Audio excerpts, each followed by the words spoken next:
केदारनाथ यात्रा के दौरान मृत्यु हो जाए तो क्या होगा? शिव भक्त जरूर सुने। भगवान शिव मुक्ति देने वाले हैं। वे ही जन्म देने वाले, पालनहार और संहारक भी हैं। उनके दर पर दान मिलता है तो मृत्युदंड भी देते हैं। वे ही आदि, अंत और अनंत परब्रह्म हैं। संपूर्ण धरती पर सभी धर्मों के लोग उनको ही किसी न किसी रूप में पूजते या उनकी प्रार्थना करते हैं।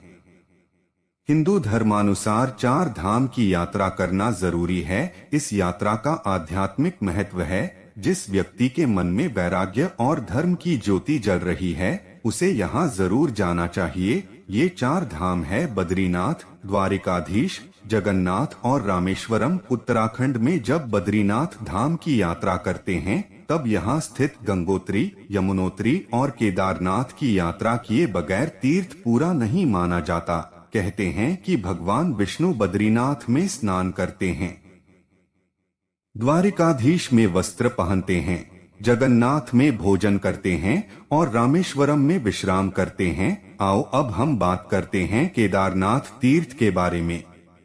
केदारनाथ धाम का परिचय। केदारनाथ पर्वतराज हिमालय के केदार नामक श्रृंग पर अवस्थित है। केदारनाथ धाम और मंदिर 3 तरफ पहाड़ों से घिरा है। एक तरफ है करीब 22,000 फुट ऊंचा केदारनाथ, दूसरी तरफ है 21,600 फुट ऊंचा खर्चकुंड और तीसरी तरफ है 22,700 फुट ऊंचा भरतकुंड। और न सिर्फ 3 पहाड़ बल्कि 5 नदियों का संगम भी है। यहाँ मंदाकिनी, मधुगंगा, शीरगंगा, सरस्वती और स्वर्णगौरी, इन नदियों में से कुछ का अब अस्तित्व नहीं रहा, लेकिन अलकनंदा की सहायक मंदाकिनी आज भी मौजूद है। इसी के किनारे है केदारेश्वर धाम। यहाँ सर्दियों में भारी बर्फ और बारिश में जबरदस्त पानी रहता है। समुद्र तल से 3,584 मीटर की ऊंचाई पर स्थित होने के कारण यहाँ पहुँचना सबसे कठिन है।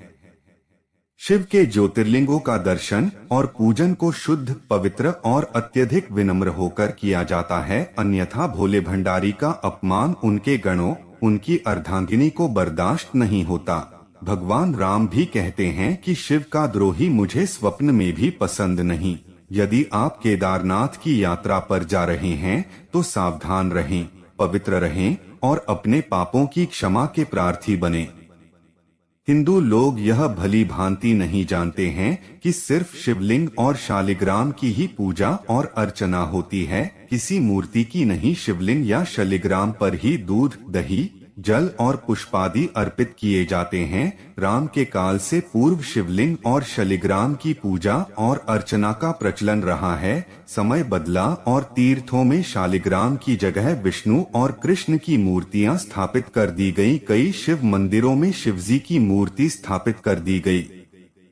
केदारनाथ में शिव का रुद्र रूप निवास करता है, इसलिए इस संपूर्ण क्षेत्र को रुद्रप्रयाग कहते हैं। केदारनाथ का मंदिर उत्तराखंड के रुद्रप्रयाग जिले के रुद्रप्रयाग नगर में है। यहाँ भगवान शिव ने रौद्र रूप में अवतार लिया था। देश के 12 ज्योतिर्लिंगों में सर्वोच्च है। केदारनाथ धाम मानो स्वर्ग में रहने वाले देवताओं का मृत्युलोक को झांकने का यह झरोखा हो। धार्मिक ग्रंथों अनुसार 12 ज्योतिर्लिंगों में केदार का ज्योतिर्लिंग सबसे ऊंचे स्थान पर है। मान्यता है कि समूचा काशी, गुप्त काशी और उत्तर काशी क्षेत्र शिव के त्रिशूल पर बसा है। यहीं से पाताल और यहीं से स्वर्ग जाने का मार्ग है। शिव पुराण के अनुसार मनुष्य यदि बद्रीवन की यात्रा करके नर तथा नारायण और केदारेश्वर शिव के स्वरूप का दर्शन करता है, निसंदेह उसे मोक्ष प्राप्त हो जाता है। ऐसा मनुष्य जो केदारनाथ ज्योतिर्लिंग में भक्ति भावना रखता है और उनके दर्शन के लिए अपने स्थान से प्रस्थान करता है, किंतु रास्ते में ही उसकी मृत्यु हो जाती है, जिससे वह केदारेश्वर का दर्शन नहीं कर पाता है, तो समझना चाहिए कि निश्चित ही उस मनुष्य की मुक्ति हो गई।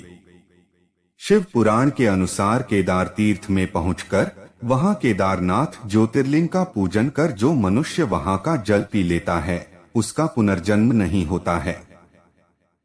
स्कंद पुराण में भगवान शंकर माता पार्वती से कहते हैं, हे प्राणेश्वरी, यह क्षेत्र उतना ही प्राचीन है जितना कि मैं हूँ, मैंने इसी स्थान पर सृष्टि की रचना के लिए ब्रह्मा के रूप में परब्रह्मत्व को प्राप्त किया। तभी से यह स्थान मेरा चिरपरिचित आवास है।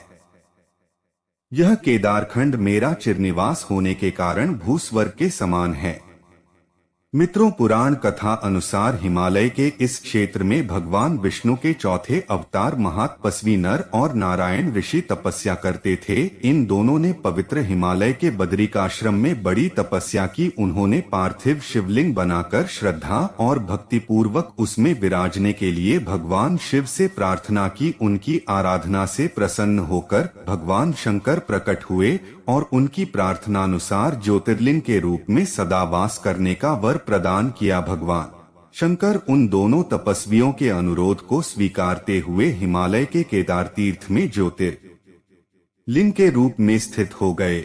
बद्री केदार घाटी में नर और नारायण नामक दो पर्वत आज भी विद्यमान हैं। कहते हैं जिस दिन उक्त पर्वत भूस्खलन के कारण आपस में मिल जाएंगे, उस दिन यह दोनों ही तीर्थ लुप्त हो जाएंगे।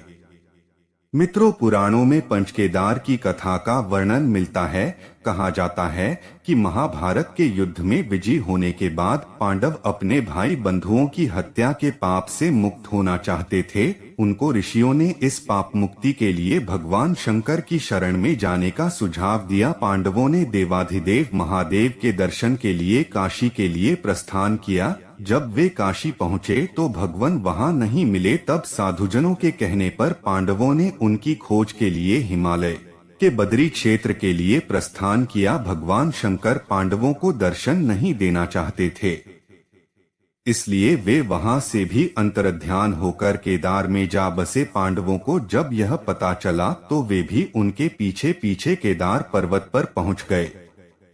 भगवान शंकर ने पांडवों को आता देख बैल का रूप धारण कर लिया और वे अन्य पशुओं में जा मिले। पांडव भी धुन के पक्के थे। उनको बात समझ में आ गई कि भगवान हमको दर्शन नहीं देना चाहते। तब उन्होंने केदार क्षेत्र में भगवान की घेराबंदी शुरू कर दी। भीम ने अपना विशाल रूप धारण कर दोनों पहाड़ों पर अपने पैर फैला दिए। कहते हैं कि अन्य सब गाय बैल तो उनके पैरों के नीचे से निकल गए, लेकिन शंकर जी रूपी बैल पैर के नीचे से निकलने को तैयार नहीं हुए।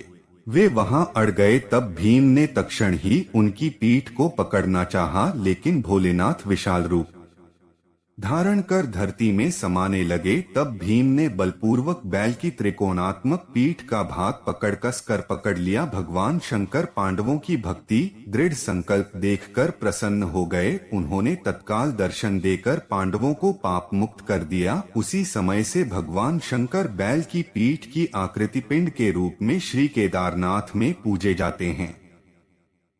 भगवान शंकर बैल की पीठ की आकृति पिंड के रूप में केदारनाथ में पूजे जाते हैं। ऐसा माना जाता है कि जब भगवान शंकर बैल के रूप में अंतर्धान हुए तो उनके धड़ से ऊपर का भाग कल्पेश्वर में जटाओं के रूप में प्रतिष्ठित हैं। शिव की भुजाएं तुंगनाथ में, मुख रुद्रनाथ में, नाभि मद्देश्वर में और केदार में बैल के धड़ के रूप में। इसलिए इन 4 स्थानों सहित केदारनाथ को पंचकेदार भी कहा जाता है। मंदिर के कपाट खुलने का समय दीपावली महापर्व के दूसरे दिन पड़वा के दिन शीत ऋतु में मंदिर के द्वार बंद कर दिए जाते हैं। 6 माह तक दीपक जलता रहता है। पुरोहित ससम्मान पट बंद कर भगवान के विग्रह एवं दंडी को 6 माह तक पहाड़ के नीचे ऊखीमठ में ले जाते हैं। 6 माह बाद अप्रैल और मई माह के बीच केदारनाथ के कपाट खुलते हैं। तब उत्तराखंड की यात्रा आरंभ होती है। 6 माह मंदिर और उसके आसपास कोई नहीं रहता है, लेकिन आश्चर्य की 6 माह तक दीपक भी जलता रहता और निरंतर पूजा भी होती रहती है। कपाट खुलने के बाद यह भी आश्चर्य का विषय है कि वैसी ही साफ सफाई मिलती है जैसे छोड़कर गए थे। तो मित्रों, जो भी भोले बाबा के सच्चे भक्त हैं, वीडियो को लाइक करके चैनल को सब्सक्राइब जरूर करें और कमेंट में हर हर महादेव जय केदार जरूर लिखना।